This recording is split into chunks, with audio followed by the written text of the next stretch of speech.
First material అనేది సక్సెస్ఫుల్గా complete చేసాము. Okay, like so still now మనకి స్టార్టింగ్ నుంచి చూసుకుంటే ఫస్ట్ మెటీరియల్లో basics of accounts and hospital accounting, college accounting, interest calculation, bill wise maintenance, inventory management, manual manufacturing, opening balance, VAT, multi currency and GST, with in the state sales, other state sales. So ఇవన్నీ కూడా first మెటీరియల్లో clear కట్గా నీట్గా discuss చేయడం జరిగింది. So today నుంచి మనం second మెటీరియల్లోకి enter అవుతున్నాం, ప్రొఫెషనల్ మెటీరియల్. ఓకే, సో ఈ యొక్క కంపెనీలో ఈ యొక్క మెటీరియల్లో service organisations, 12 months transactions and company splitting ఎలా చేయాలి అనేది కూడా డిస్కస్ చేస్తాం.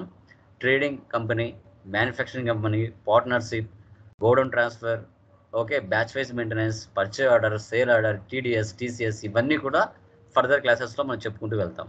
ఓకే, ఇది కొంచెం ప్రొఫెషనల్గా ఉంటుంది, కొంచెం డెప్త్ నాలెడ్జ్ అనేది ఈ మెటీరియల్లో మనకి దొరుకుతుంది. ఓకే, ఇంతవరకు మనం చేసినవన్నీ కూడా ఎన్ని మోడల్స్ చేయొచ్చు టాలీలోనే డిస్కస్ చేస్తాం. ఈ యొక్క క్లాస్లో మనం సెకండ్ మెటీరియల్ అనేది కవర్ చేస్తాం. Okay, done. So page number second మెటీరియల్లో 13 ఓపెన్ చేయండి. 13 సర్వీస్ కంపెనీ కనబడుతుందా? కన్ఫర్మ్ చేయండి.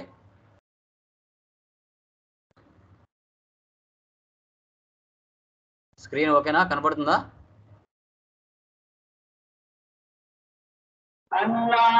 కనబడుతుంది sir.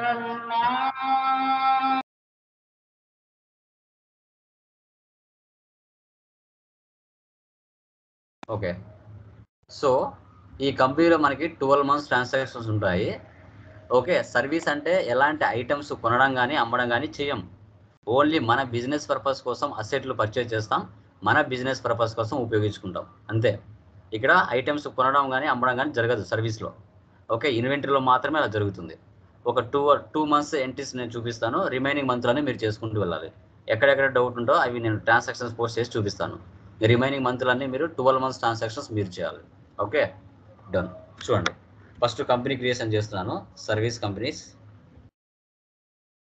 Ctrl+C copy, create company, Ctrl+V paste, Andhra Pradesh save చేస్తున్నాను. Ctrl+A save. So service company చేస్తున్నాం కాబట్టి ఫస్ట్ ఆప్షన్ వేసి పెట్టి రిమైనింగ్ అని నో పెట్టేయండి.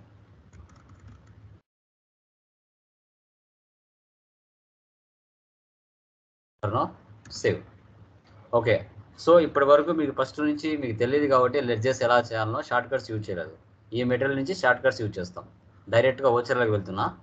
ఓచర్లోకి వెళ్ళిన తర్వాత నెలకు ఒకసారి మాత్రమే డేట్ మార్చండి, నెల అంతే, రిమైనింగ్ అవసరం లేదు. ఓకే, ఇప్పుడు రిసిప్ట్లోకి వెళ్దాం. రిసిప్ట్లోకి వెళ్ళిన తర్వాత డేట్ క్లిక్ చేయండి. ఫస్ట్ 1/4/2022 ఫైనాన్స్ ఇయర్ ఇదే కదా, 1/4 జస్ట్ చాలు, అంతే. ఓకే, ఇంకా ప్రతిదీ కూడా నేను ఎలాంటి లెడ్జర్లు చేయలేదు, ఆన్ ద స్పాట్ క్రియేషన్ చేస్తా. సో క్రియేట్ అయినా క్లిక్ చేయండి, లేదంటే Alt+C ఇచ్చినా డైరెక్ట్గా లెడ్జర్లోకి వెళ్ళిపోతాం. క్రియేట్. ఫస్ట్ మనకి capital. So Bhaskar started universal business by bringing in cash 3 lakhs. Okay, capital అని చేస్తున్నాను. క్యాపిటల్కి క్యాపిటల్ అకౌంటే. అమౌంట్ ఎంత? 3 lakhs. క్యాష్. ఈ మంత్ ఏప్రిల్ మంత్లో అన్ని ఎంట్రీస్ పోస్ట్ చేస్తా, ఈ మంత్ అంతా కూడా. నెక్స్ట్ ఏముంది? 22,500 in cash to purchase A computer. ఇప్పుడు కంప్యూటర్ని పర్చేజ్ చేస్తున్నాం, ఇది అసెట్టా ఐటమా చెప్పండి ఎనీబడి? ఇది ఐటమా అసెట్టా? కంప్యూటర్ అనేది. సో కంప్యూటర్ అనేది అసెట్. Okay, done. ఇది పేమెంట్లో పోస్ట్ చేస్తాం, Alt+C అసెట్.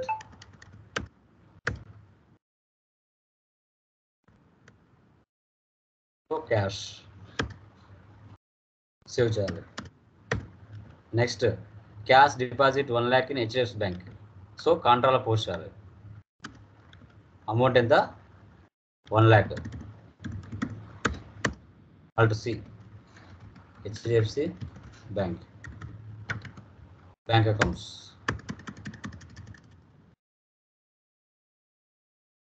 డినామినేషన్స్ కూడా చూపిస్తాం మనకి. Next security deposit for office building 25,000 SD office building అని చేసుకోవచ్చు. ఇప్పుడు ఏదైనా ఒక బిల్డింగ్ కావాలనుకోండి, దానికి ముందుగా డిపాజిట్ చేస్తున్నాం అనుకోండి,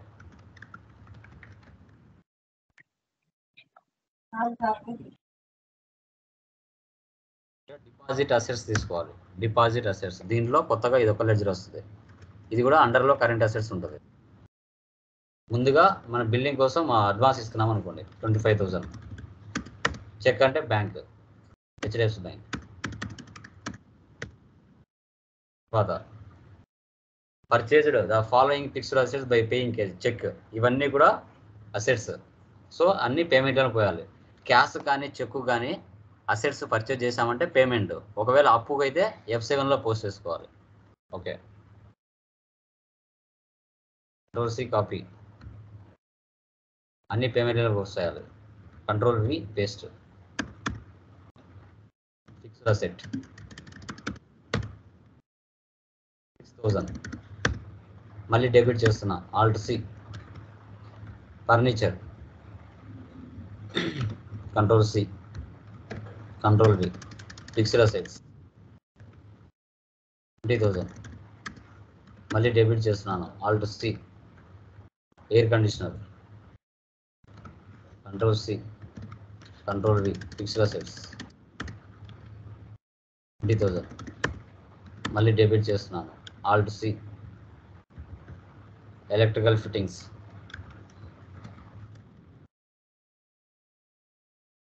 10,000 అంటే హెచ్డిఎఫ్సి బ్యాంక్. ఎంట్రీస్ పాస్ చేయాలి. Next paid telephone security deposit. మన పాతకాలంలో టెలిఫోన్లు ఉండేవి, మొబైల్స్ ఉండేవి కాదు. 3 నెలలు 4 నెలలు ముందుగా డబ్బు పే చేసుకునే వాళ్ళం, వాటిని యూజ్ చేసుకునే వాళ్ళం. ల్యాండ్లైన్ అనమాట. టెలిఫోన్ ఎస్డి, ఇది కూడా డిపాజిట్ అసెట్స్ తీసుకోవాలి. ఇది కూడా పేమెంటే 3,000 cash. Next stationery purchase worth 12,500 from global house on credit. So F7.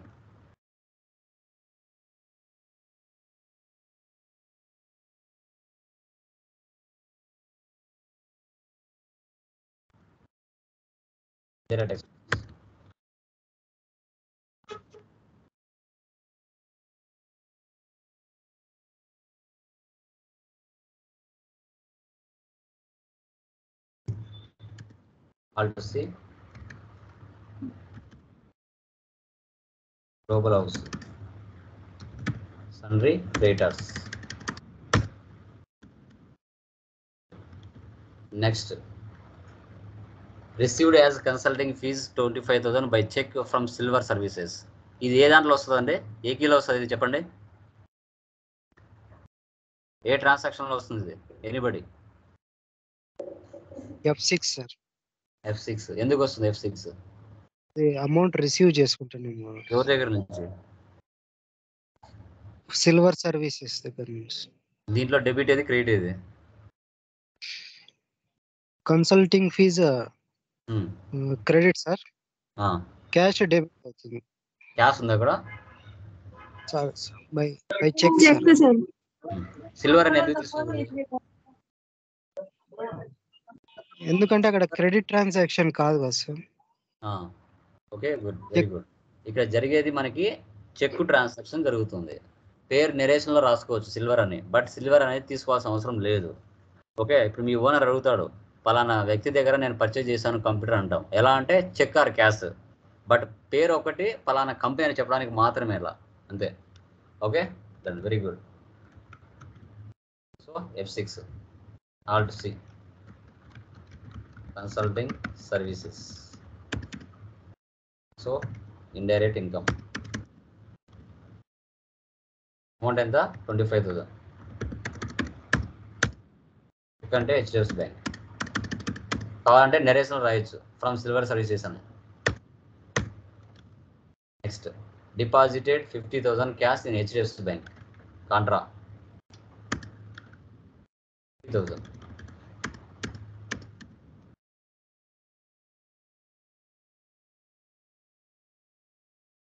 తర్వాత stationery purchase worth 6,000 from ink and paper publishers on credit F7.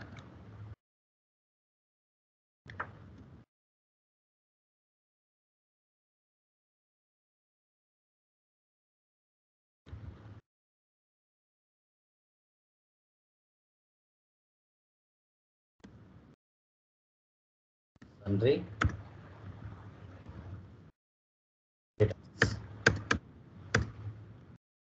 Next, drawings payment.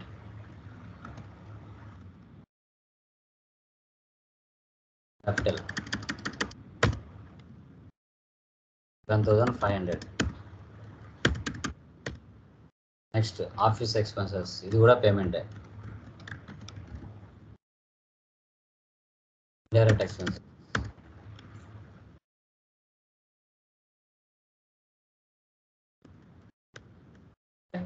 Yes. వెళ్ళి profit and loss చూడండి. Alt F1 expand. So material back side వెళ్తే page number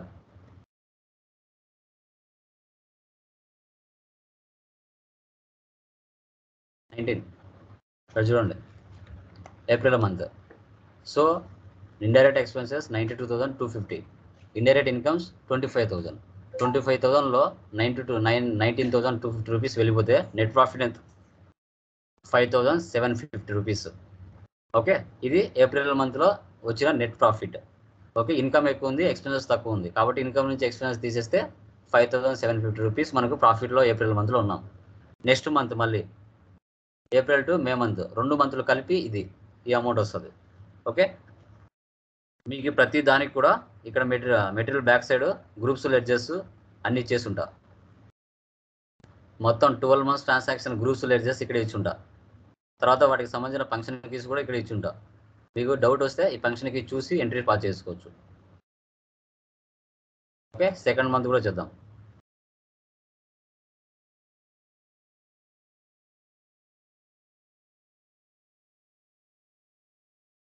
ఏ month? Okay, కొత్తగా వచ్చిన ledgers చేసుకుంటూ పోవాలి, అంతే. Done. ఇది అయిపోయింది కదా, ఎస్కేప్. మీరు చేసిన ట్రాన్సాక్షన్స్ అన్ని డే బుక్లో ఉంటాయి అన్నీ. డన్. నెక్స్ట్ ఓచెస్లోకి వెళ్దాం. జస్ట్ ఒకసారి మంత్ మాత్రం మారుస్తున్నా, డేట్లోకి వెళ్తున్నా. 4th మంత్ అయిపోయింది కదా, ఇప్పుడు 1/5 5th month. Okay, so first ఏంది మనకి paid 6,000 in cash to ink and publishers.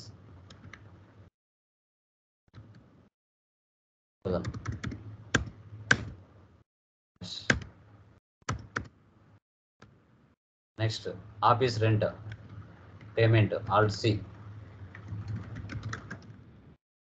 Direct expense 2,500. తర్వాత మళ్ళీ డెబిట్ చేస్తున్నా, Alt C. Salaries indirect 10,400. Cheque అంటే HDFC bank. Next telephone bill Alt C, ఇది కూడా పేమెంటే.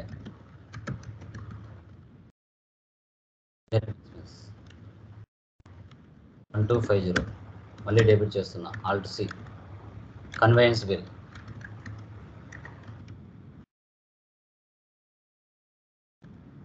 Direct expenses 650.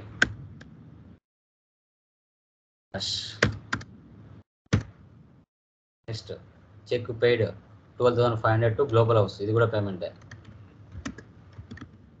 నేను అప్పుగా పర్చేజ్ చేస్తావు, ఇక్కడ డబ్బులు పే చేస్తున్నావు. చెక్ అంటే HDFC. నెక్స్ట్ ఎలక్ట్రిసిటీ ఛార్జెస్, ఇది కూడా పేమెంటే. ఎలక్ట్రిసిటీ ఛార్జెస్ అన్న ఒకటే, electricity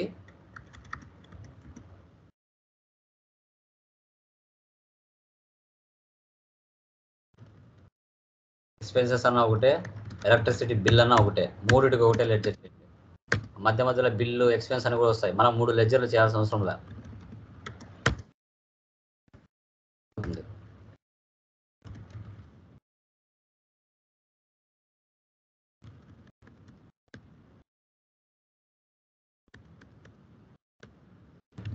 next received as 15,000 as consulting fees in cash from Omega Infotech.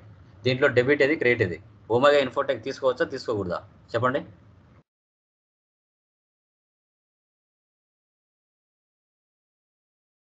చెప్పండి, తీసుకోవచ్చా తీసుకోకూడదా? హలో, లేదు సార్, తీసుకోలేదు. Cash transaction. రిమైనింగ్ వాళ్ళు పలకట్లేదు. ఓన్లీ 1% నా క్లాస్లో ఉండేది. రిమైనింగ్ వాళ్ళు లేరా? పలకండి కొంచెం. తీసుకోవచ్చా తీసుకోకూడదా?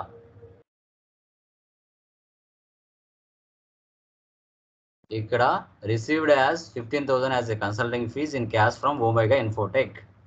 ఇక్కడ ఒమేగా ఇన్ఫోటెక్ అనే దాన్ని తీసుకోవచ్చా తీసుకోకూడదా? కన్ఫర్మ్ చేయండి. ఒక అబ్బాయి తీసుకోకూడదు అన్నాడు, రిమైనింగ్ వాళ్ళు ఏమంటారు?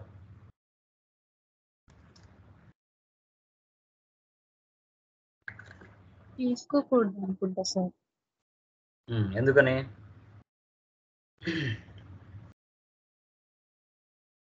ఇక్కడ ఒమేగా వాళ్ళు ఫర్ ఎగ్జాంపుల్ మన దగ్గర టాలీ నేర్చుకుని వెళ్ళారు. ఎలా?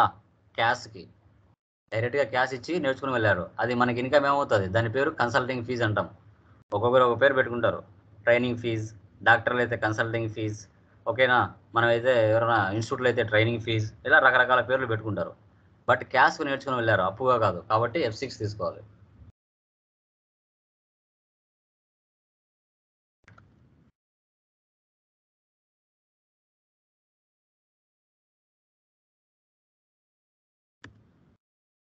ఎంత అమౌంట్? 15,000 క్యాష్.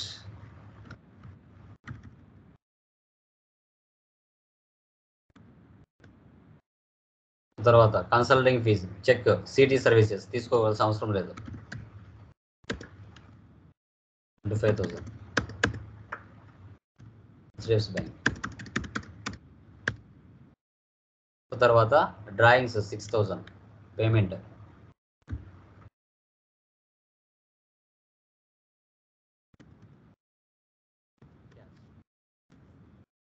ఓకే, ఇప్పుడు మే మంత్ వెళ్ళి చూద్దాం. ప్రాఫిట్ అండ్ లాస్ వెళ్ళి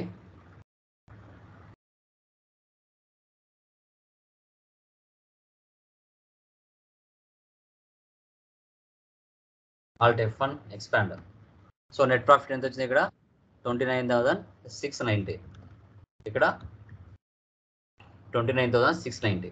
కన్సల్టింగ్ ఫీజు 65,000. దాంట్లో 30,310 రూపాయలు వెళ్ళిపోతే 29,690 రూపాయలు మనకు నెట్ ప్రాఫిట్ వచ్చింది.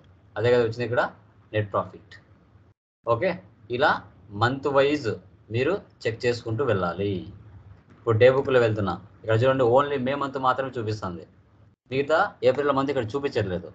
ఒకవేళ ఇక్కడ 2 నెలల ట్రాన్సాక్షన్స్ డే బుక్లో కనిపించాలంటే ఏం చేయాలి? మీరు ఆల్ట్ F2 ఇచ్చేసి ఇక్కడ ఫ్రమ్ అంటే 1,4 పెట్టాలి, 2 అంటే 1,5 పెడితే 2 నెలల ట్రాన్సాక్షన్స్ మనకు బయటికి షో చేస్తాయి.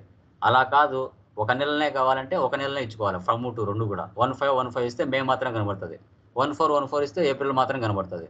లేదు 6 నెలల ట్రాన్సాక్షన్స్ నాకు కనవాలంటే 1,4 నుంచి 1,80 వరకు ఇస్తే 6 నెలల ట్రాన్సాక్షన్స్ కంటి ముందు కనబడతాయి.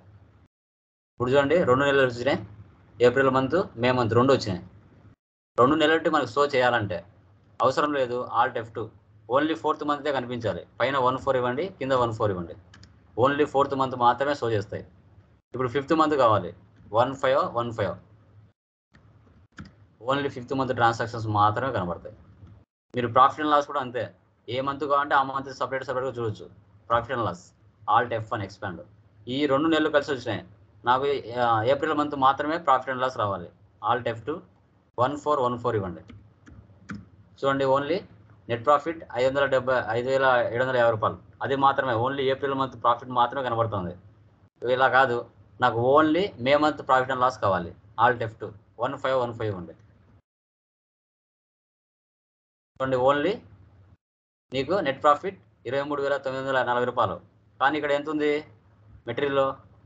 29,690. అంటే దీంట్లో నుంచి ఏప్రిల్ మంత్ తీసేసిన, ఓన్లీ మే మంత్ మాత్రమే పెట్టిన, అందుకోసమే మే మంత్ ప్రాఫిట్ అండ్ మాత్రమే కనబడుతుంది. అదే 2 నెలలు కలిపితే 29 వస్తుంది. చూద్దాం ఆల్ట్ F2 పైన 1,4 కింద 1,5 2 నెలలు వచ్చిందా? 29,690. ఇలా కంటిన్యూ అవుతా పోతాయి మంత్. ఓకేనా? క్లియర్? చూడండి థర్డ్ మంత్లో ఏమైనా డౌట్స్ ఉన్నాయో చూడండి.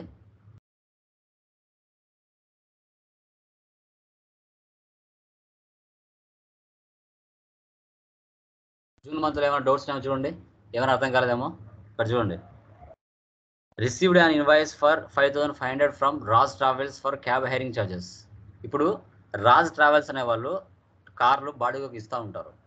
సో మన బిజినెస్ ఒక ఇన్వాయిస్ రిసీవ్ చేసుకుంది ఎవరి నుంచి, రాజ్ ట్రావెల్స్ నుంచి. ఏ దానికోసం, మనం ఒక వెహికల్ బాడుగకు తీసుకుని వెళ్ళాం కానీ డబ్బులు ఇవ్వలేదు మనం వాళ్ళకి. సో కాబట్టి ఈ ట్రాన్సాక్షన్స్ని మనం F7లో పోస్ట్ చేయాలి. అంటే F7 అనేది ఎందుకు యూజ్ చేస్తాం, ఎవరైనా డబ్బులు మనకి ఇవ్వాల్సి ఉన్నా, లేదంటే మనం ఎవరికైనా డబ్బులు ఇవ్వాల్సి ఉన్నా F7లో పాస్ చేసి పెట్టుకోవాలి. నిలకడగా ఉంటుంది బిల్, అది అంటే క్లియర్ కానట్టుగా షో చేస్తుంది. ఒకవేళ క్లియర్ అయిన తర్వాత దాన్ని మనం F6లో పోస్ట్ చేస్తే 0 అయిపోతుంది. అంతవరకు F7లో జస్ట్ పోస్ట్ చేసి పెట్టుకుంటాం, ఇంత మనం ఇవ్వాల్సి వస్తుంది లేదంటే మనకు వేరే వాళ్ళు ఇవ్వాల్సి వస్తుంది అనే ఎంట్రీస్ మాత్రమే దాంట్లో ఉంటాయి. ఓకే, ఇప్పుడు రాజ్ ట్రావెల్స్ దగ్గర నుంచి మనం వెహికల్ తీసుకున్నాం, ఇంకా మనం డబ్బులు ఇవ్వలేదు వాళ్ళకి. ఓకే, సో అందుకోసం మనం ఒక ఇన్వాయిస్ రిసీవ్ చేసుకున్నాం వాళ్ళ నుంచి, కాబట్టి దీన్ని F7లో పోస్ట్ చేయాలి. సార్ రిసీవ్డ్ ఉంది కదా అనేది మీరు రిసిప్ట్లో వేయకూడదు, రాంగ్ అవుతుంది. ఆ ఎంట్రీ ఏం జరుగుతుంది అనేది మీరు అనలైజ్ చేయాలి. ఓన్లీ కన్ఫ్యూజన్ ఎంట్రీస్ మాత్రం నేను డిస్కస్ చేస్తా, మీరు రిమైనింగ్ అన్ని మీరే మంత్ వైజ్ చేసుకుంటూ వెళ్ళండి. Alt C cab hiring charges indirect expenses ఎంత, 5,500. Alt C Raj travels sundry creditors.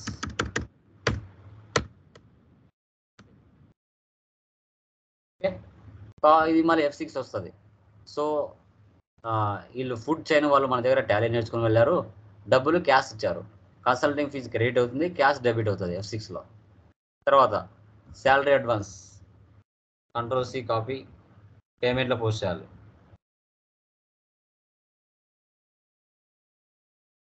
Current assets 3,000.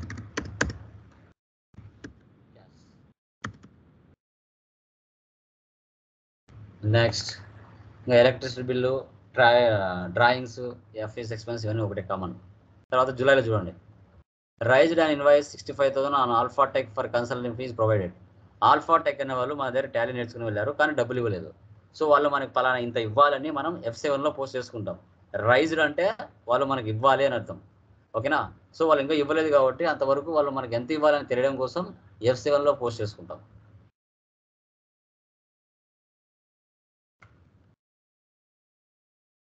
తర్వాత ఆల్ఫాటెక్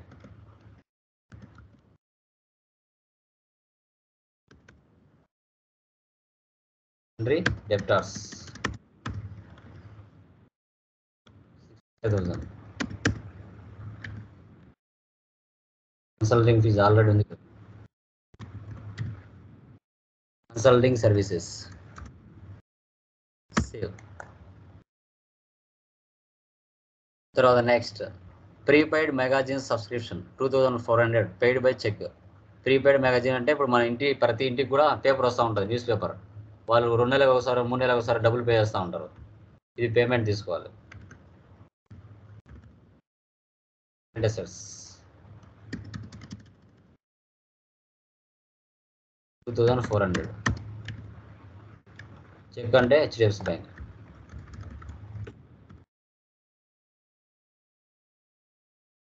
తర్వాత శాలరీ అడ్వాన్స్ ఆల్రెడీ మీరు 3,000 తీసుకున్నారు, మళ్ళీ శాలరీ నుంచి కట్ అవుతుంది, ఇది పేమెంట్ తీసుకున్నాం. శాలరీస్ 12,000 కింద క్రెడిట్ శాలరీ అడ్వాన్స్ 3,000. ఓకే, మళ్ళీ క్రెడిట్ చెక్ అడిగి 0 అయిపోతుంది వాల్యూ మీరు తీసుకుంది. చూడండి 3,000 అనేది అయిపోయింది, తక్కువ అయిపోయింది.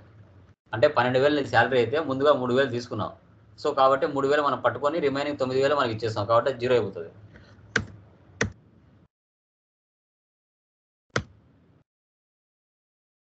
సో అది నెక్స్ట్ రిమైనింగ్ ఏమైనా డౌట్స్ ఉన్నాయో చూడండి దీంట్లో ఇంకేమైనా. Next August month prepaid insurance. ఏదైనా ఒక కంపెనీ పెట్టామంటే మనం ఇన్సూరెన్స్ అనేది మ్యాండేటరీగా పెట్టుకుంటాం, పేమెంట్ తీసుకోండి. కరెంట్ అసెట్స్, వెహికల్ కొన్నా మీరు ఇన్సూరెన్స్ పెట్టుకుంటారు కదా అట్లా.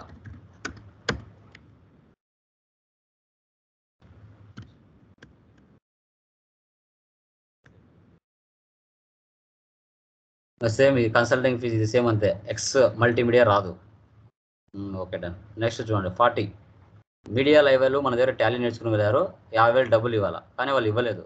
కాబట్టి వాళ్ళు ఇచ్చేంత వరకు మనం F7లో పోస్ట్ చేయాలి.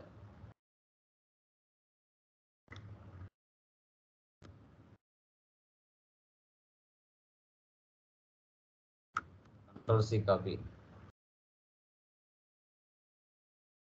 Andre debtors.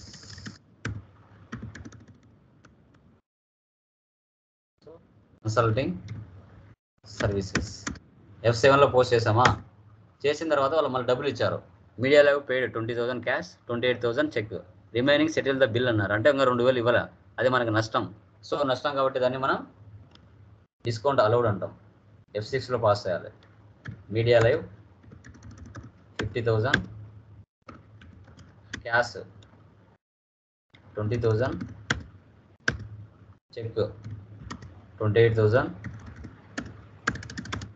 Remaining discount allowed. Alt C. Indirect expenses ఇలా. అంటే 50,000 మనకి ఇవ్వాల్సి ఉంటే వాళ్ళు 48,000 ఇచ్చినారు, 2,000 మనకి నష్టం, కాబట్టి అది డిస్కౌంట్ అలౌడ్ కింద చూపించాలి. ఇలా ఈ ఎంట్రీ పాస్ చేయాలి. Okay done. నెక్స్ట్ సెప్టెంబర్లో చూడండి, ఏమైనా డౌట్స్ ఉన్నాయేమో. సెప్టెంబర్ మంత్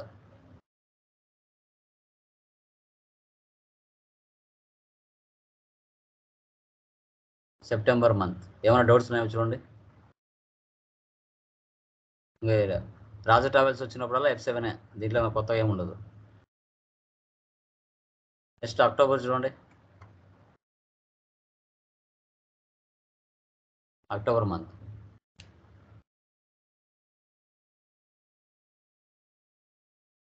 నవంబర్ సేమ్ అవే రిపీట్ అవుతూ వస్తుంటాయి, డేట్లు మారుతాయి అంతే.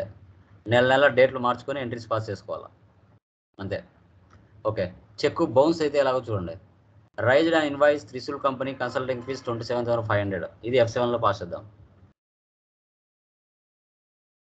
త్రిశూల్ కంపెనీ వీళ్ళు మన దగ్గర టాలీ నేర్చుకుని వెళ్ళారు, 27,500 వాళ్ళు మనకు డబ్బులు ఇవ్వాలి. సో కాబట్టి వాళ్ళు ఇంకా ఇవ్వలేదు కాబట్టి ఫస్ట్ F7లో పాస్ చేస్తున్నాం.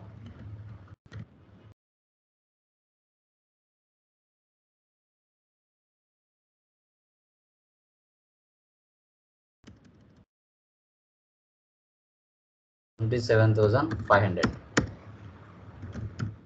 Consulting services. తర్వాత వాళ్ళు ఇచ్చారు ఇట్లా 27,500 by cheque from Trishul company ఇచ్చారు, మనం F6లో పాస్ చేసుకున్నాం. 27,500.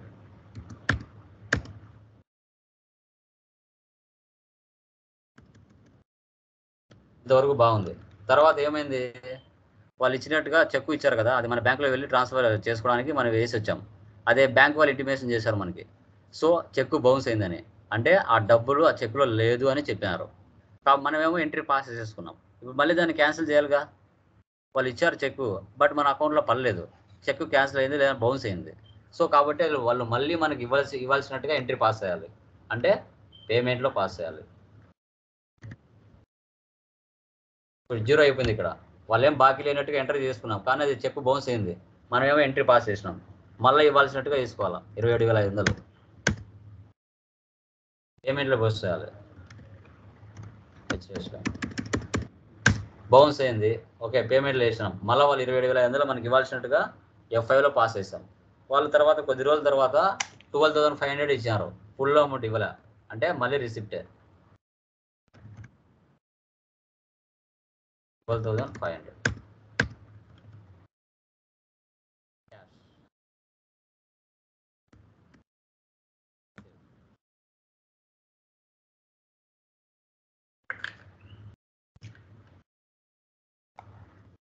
ఎంట్రీ పాస్ చేయాలి. నెక్స్ట్ డిసెంబర్లో చూడండి, ఏమైనా ఎంట్రీస్ ఉన్నాయేమో.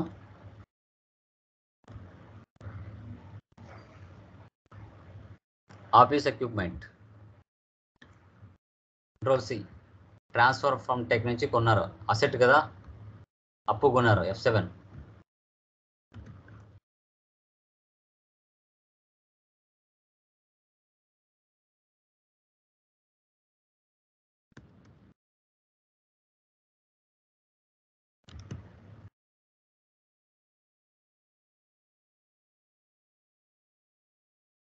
క్రెడిటర్స్.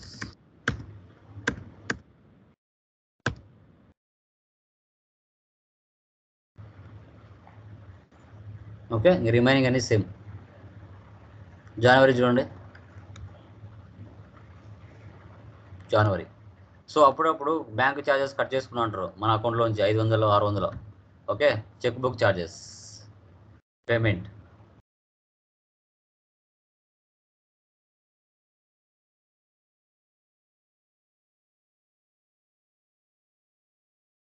రిసీవ్డ్ ఉండదని మీరు మోసపోకూడదు.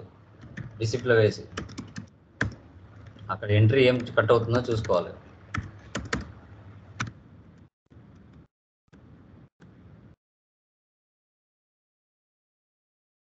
నెక్స్ట్ ఫిబ్రవరి చూడండి,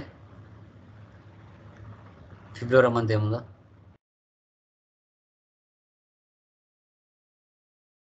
next March, stationery return to global house. Okay, ఇది మనం F7లో పాస్ చేస్తాం.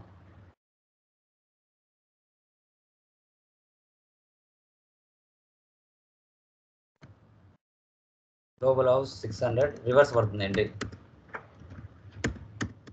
రివర్స్ ఎంట్రీ పడుతుంది. ఇలా మార్చ్ వరకు మీరు చేయాలి. ఈ remaining adjustment entries provisions tomorrow క్లాస్లో ఎక్స్ప్లెయిన్ చేస్తాను. ఓకే, ప్రతి దానికి కూడా గ్రూప్స్ లెడ్జర్స్ బ్యాక్లో ఉంటాయి. దీనికి ఫంక్షన్ కీస్ కూడా బ్యాక్ ఎండ్లో ఉంటాయి. నెల చేసుకుంటూ ప్రాఫిట్ అండ్ లాస్ చెక్ చేసుకుంటూ మీరు 12 months ట్రాన్సాక్షన్స్ పోస్ట్ చేయాలి. Tomorrow adjustment entries tomorrow discuss చేస్తాను. ప్రొవిజన్స్ అంటాం వాటిని, కరెంట్ లైబిలిటీస్, డిప్రిసియేషన్స్ ఇవన్నీ. రేపు కంపెనీ స్ప్లిట్టింగ్ ఎలా చేయాలి, ప్రొవిజన్ ట్రాన్సాక్షన్స్ ఎలా చేయాలని టుమారో క్లాస్లో చెప్తాను. Okay, clear? Any doubts?